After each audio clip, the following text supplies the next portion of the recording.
Good, yes. A little chilly today. Oh boy, where is my PowerPoint?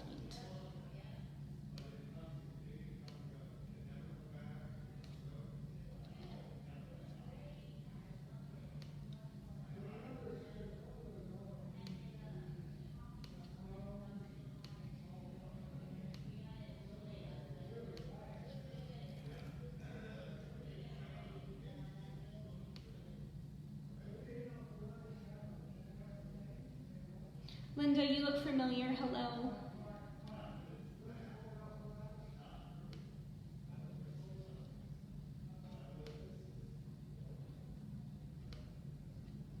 I recognize your plants.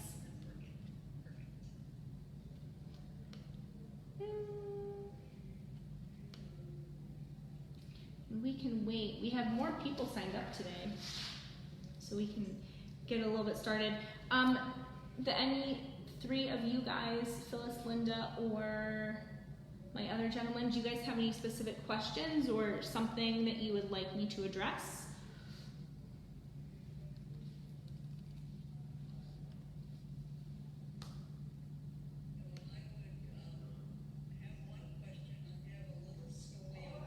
Mm-hmm.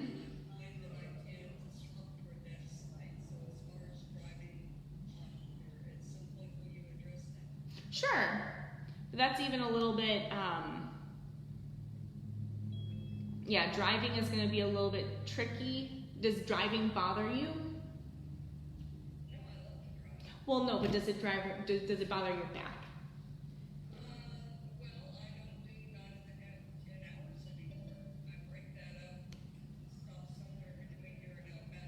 Okay. That may have been as much wind fatigue of arriving in that city at 5 o'clock traffic. So, I don't know. It's not like I'm taking information. I have a back brace, but I seldom remember to use it when I'm moving my girl. Okay. And I mean, it's gonna, it'll depend. Yes? Yes. Can you hear me okay? I can, yes. Hi, Todd. Yeah. So I had a similar question. Not so much driving, but just sitting in a car. Mm-hmm. If it's longer than an hour, hour and a half, my kind of glute muscles get stiff. And we went to a play thing. In an hour, I needed to get up and move around. Mm-hmm. Because I was in the middle row, so it's not so much driving, it's just sitting. So that's what I was hoping to hear. Yep, that's what we'll talk about today. And that's a really common thing, and I'll kind of explain why why sitting can irritate the back. It kind of just has to do with the structure of our spine. I have a nice, here's my spine. Okay, well, we can get started. So hello to everyone. My name is Cassie. I'm a doctor of physical therapy, and I work at Body Balance off of Loman's Crossing. I've done this workshop many times, so I will still be here doing more workshops. But take notes if you need to, but if not, I will be doing it again. So basically, when we want to have good posture is trying to set up your bones so that the weight is going through your support structures, which is your bones. And so I use this example of that your bones are your body's support beam, or your spine is your support beam. And when you're building a house, you want the weight to go through the support beams and not the drywall. So we have our handy dandy skeleton. So we have our bones, and this is what we're gonna try to be mostly focusing on, but a lot of other things just to take note that are in the spine. We have our discs, which are in between each vertebrae, each bone of our spine, these little cushy things. A lot of people say that they have slip discs. We also have nerves that come out of our spine. Our spinal cord lies within the spine, and we have a lot of muscles and ligaments that kind of support everything. But what we want ideally is for all of our weight to be going through the bones And if we set up our foundation level enough, that will put the least amount of stress through the most structure, if that makes sense. So I like to compare the spine as a stack of blocks. Just like little kid building blocks, you can kind of see in this picture to the right, everything is stacked up, but it does have a little bit of a curve. And so we want to just try to get every single block stacked up on top of each other, so that the weight of the head can just rest through the spine and we don't have to work for posture. So a lot of times people will try to hold good posture, but then what happens is you get tired and you slump down. So what we want to try to do is build our blocks so that our bottom block is level. I'm going to come back to this slide in a little bit. So with alignment, or with a good foundation, we're going to level our pelvis so that everything else can stack up. I like to use the Leaning Tower of Pisa as an example. If our foundation is not level, then everything else is going to kind of tip over. So the base of our spine, or that bottom block, is our pelvis. And what should be contacting the chair is our bony butt bones. Or, you know, if you have your grandkids that sit on you, or if little kids sit on you and they have obnoxiously bony butt bones, we still have those, but that's what we're going to try to find to put our weight through. So if everyone can scoot to the edge of their chair, I'm going to scoot this back and move back here. So, and if you can, so scoot to the edge of your chair, and then put your hands underneath your sit bones. So kind of like so. And what you're going to try to do is feel for those sit bones. You're going to pooch your belly forward to kind of come up onto your sit bones, and then slump backwards. And you might feel that your sit bones kind of come off of your fingers. So rock back and forth to feel those sit bones. And what we're trying to find is where the sit bones are the boniest and the heaviest. So if we are all slumped back this way, I'm more putting weight through like my glutes. And then if I'm too far forward, then I'm just kind of off my seat. So we want to find the spot where your sit bones are the boniest and the heaviest.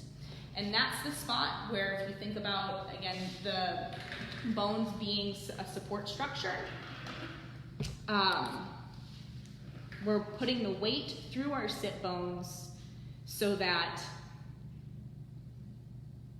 the weight is going through the bones, not the drywall, which would be like muscles, ligaments, tendons, etc. Does anyone need help finding that? I know it's kind of tricky. Or do we need to go over it again? Because this is it. Good. Okay?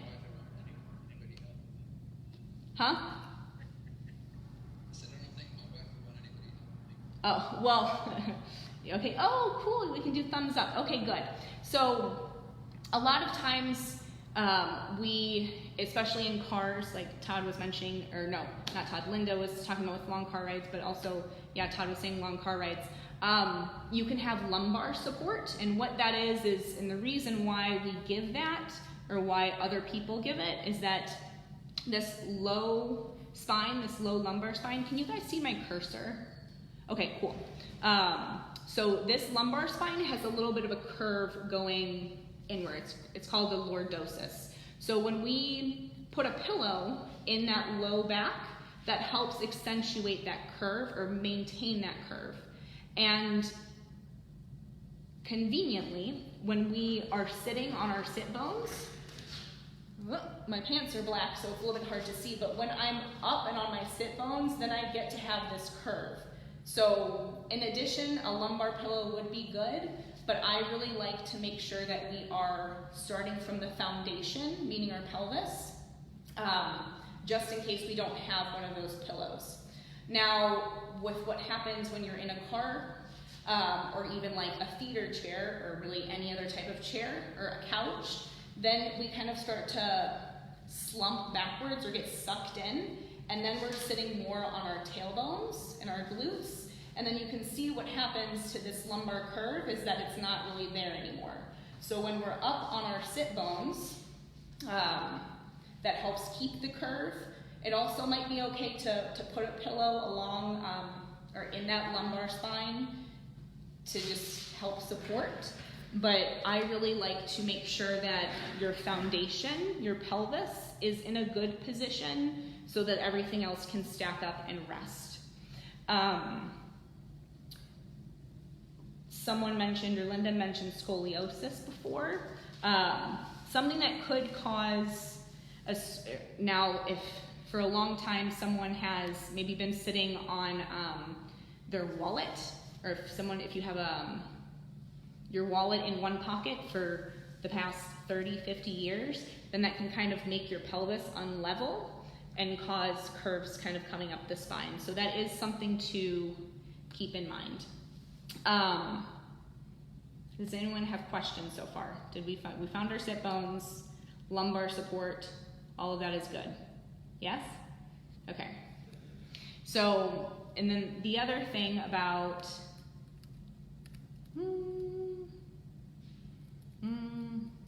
I'm kind of changing up the order of my slides. We're trying to make things trying to cut things down.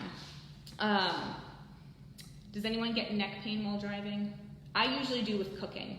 Or like my mid-back or in between my shoulder blades will start to hurt because I'm kind of forward doing a lot of chopping, and especially around the holidays, that happens a lot.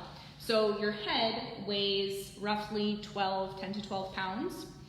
You can see on this left picture, when our head is over our shoulders, it weighs what it should normally. But with every inch forward your head lies, that adds an extra 10 pounds of relative weight.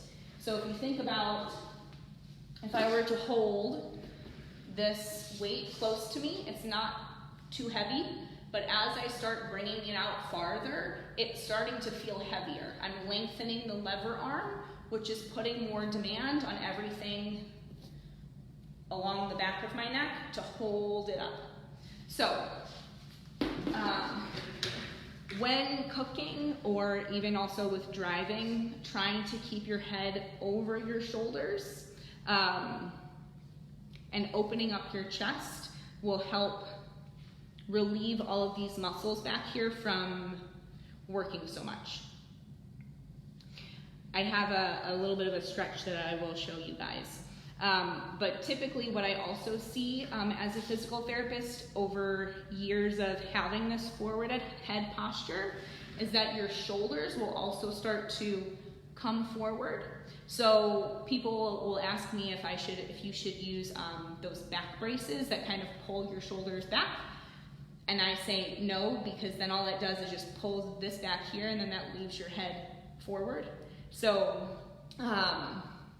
yes, we need to work on your shoulders, but also bringing back your head as well. So it's going to be, at least with physical therapy, my plan of care is going to address, even with neck and or shoulder pain, I call it the schneck, the shoulder neck.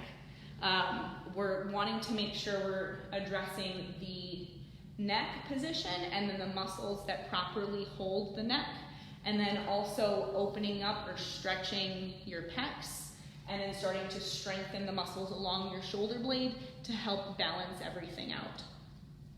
So, any questions with that? So if you're sitting and reading a book, do you hold the book? Good question. I also noticed that you're a little bit lower than I am. Or like, I know that you're holding your screen low. Yes, so I wouldn't expect you to have to hold, but reading a book at night or being on your tablet, try to stack up, and I'll mention this later, but stack up several pillows so that it's resting, so that your book is resting a little bit more at eye level rather than being dropped and then looking down. So just try to change your environment, and you guys can see, or at least my laptop is on like a little rolly desk. So I like to try to elevate my computer screen so that it's at eye level as opposed to lower, which will cause me to go forward. And we naturally will try to change our gaze to what we're looking at. So just trying to bring everything more to eye level, but don't wear out your arms. And I mean, in reality, we're not going to, and I will bring this up, well, I'll just bring it up now, is that the best posture is your next posture, which is it sounds strange. But what I mean by that is, even if you set up, so you get your sit bones, and you're sitting on your bony butt bones, and then you stack everything up, you bring your head back, and you say, great, I'm gonna drive for 8 hours. Even still, if you're driving for 8 hours, I like to compare the Queen's Guards. You know how they are standing out for, I don't know how long their shifts are, but they stand in such a upright posture. Do you think that they have back pain? Probably, even though they're in a perfect posture. And the reason for that is that they're just loading through the same structures.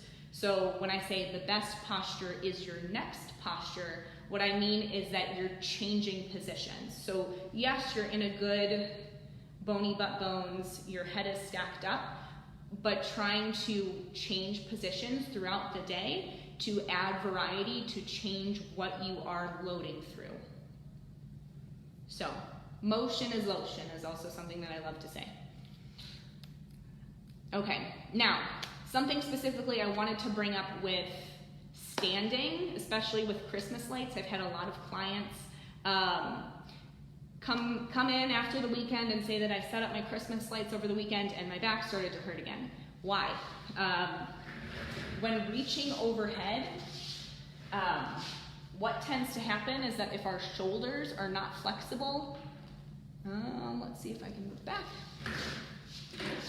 So, if I were to use my back to lift my arm up higher, can we all see how that would then start to load through my low back instead of trying to lengthen through my arm?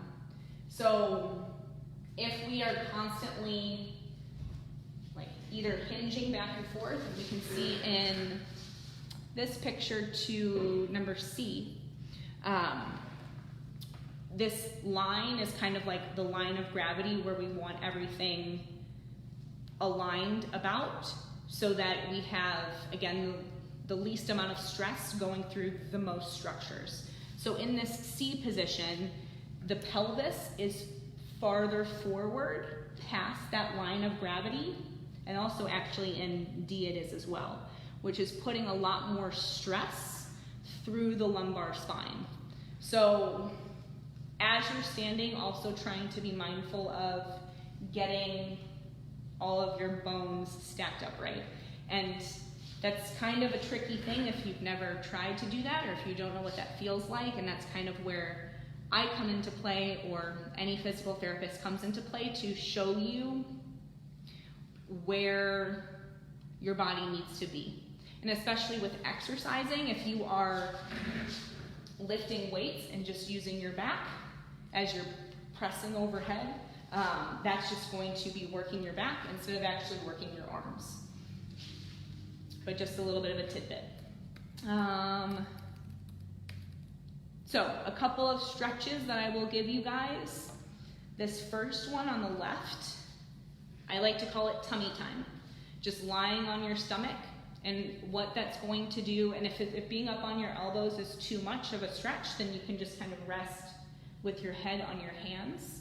But because we are sitting for so long, and I'm very fortunate with my job, I do get to move around a lot, but I do also teach physical therapy students. I'm faculty at a physical therapy school in South Austin, and they did their case presentation, or I was grading I was sitting for 4.5 hours straight.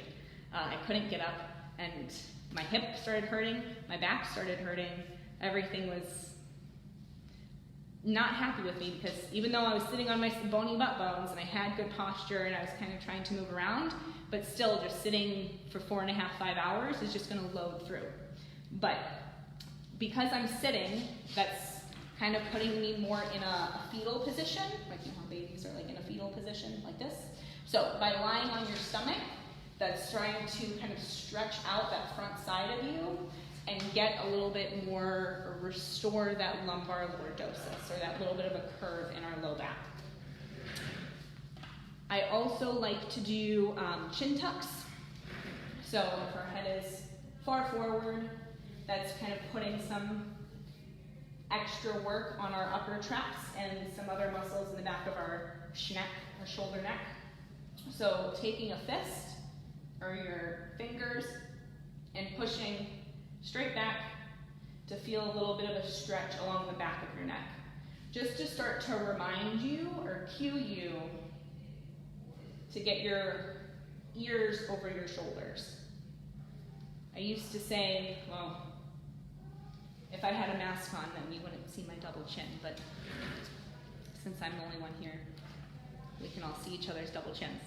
The last one is a pec stretch in the corner. So something, let's see if I can get, I'm gonna move over here. Okay, when we're doing this stretch, I think some people try to do too much too soon, or they just try to push themselves unnecessarily too much. So when we're doing a pec stretch, I don't want your chest to be so far in front of your arm. That's cranking on your arm in not a nice way. So you can either do one arm or two arms at a time, and think about lifting through your sternum and just doing a gentle lean forward. And you should feel that stretch across your pec. You can do two arms at the same time in a corner. That works as well, but again, don't go so far forward so that your arm is behind you. Try to keep everything, think about that line in the slide before with standing posture, that everything is stacked underneath itself.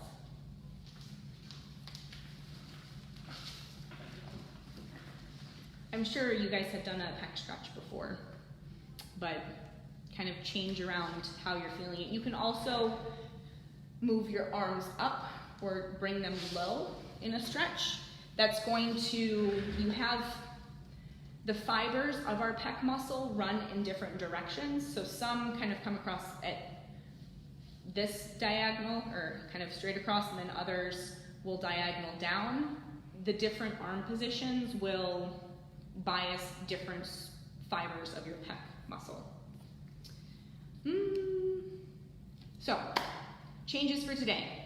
Sit on your bony butt bones. The best posture is your next posture. So either, like I have an exercise ball to sit on in my office, so I feel like it kind of gets you to move around a little bit more or put some motion. If you don't have one of those, just try to set a timer to stand up and then just sit back down just to move around throughout the day.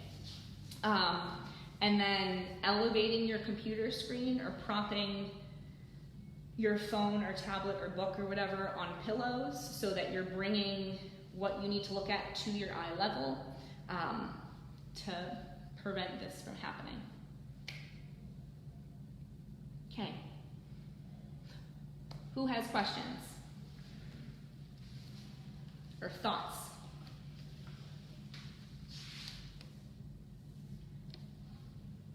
Nobody? All right, we'll just open this up. Oh, you have a question? Go ahead, Todd.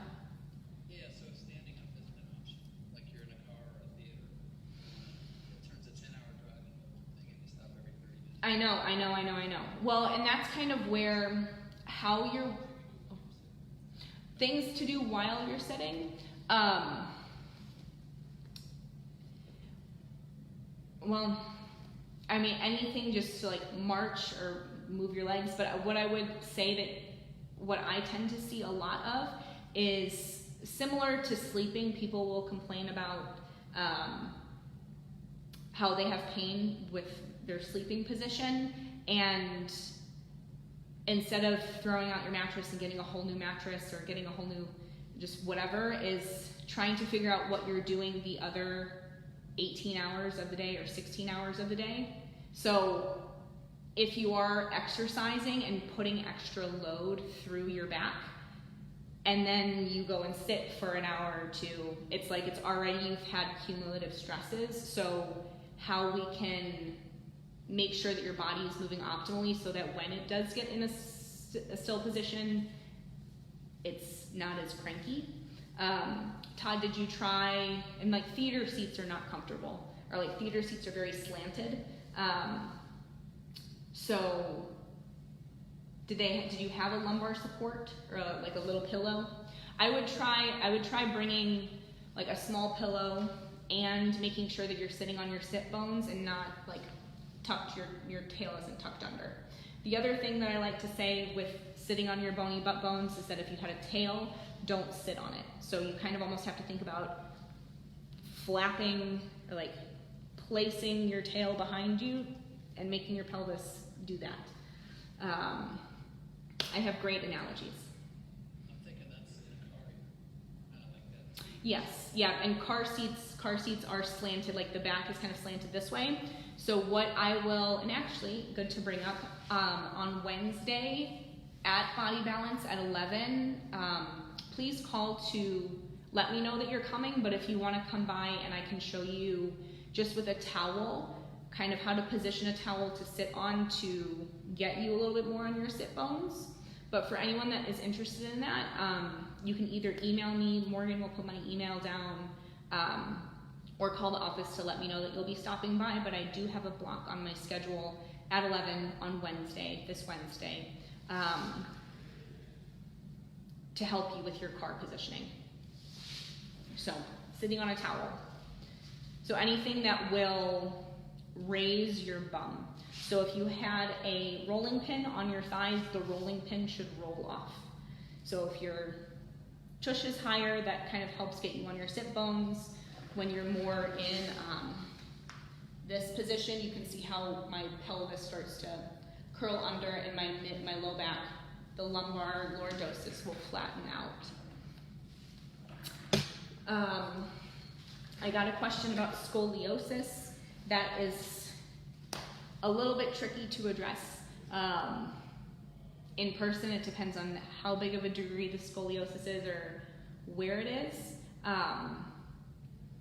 But again, I would say that if you're getting discomfort with sitting for a prolonged period, I can't necessarily change we can't change the curve, but looking at how you are moving your body to make sure that we are putting less stress through your spine, or if we're optimally moving so that everything is happy or happier. Any other questions? No? We had a lot of people join today. Thank you guys. But even still, or any questions just kind of physical therapy related or body related, doesn't necessarily have to be posture.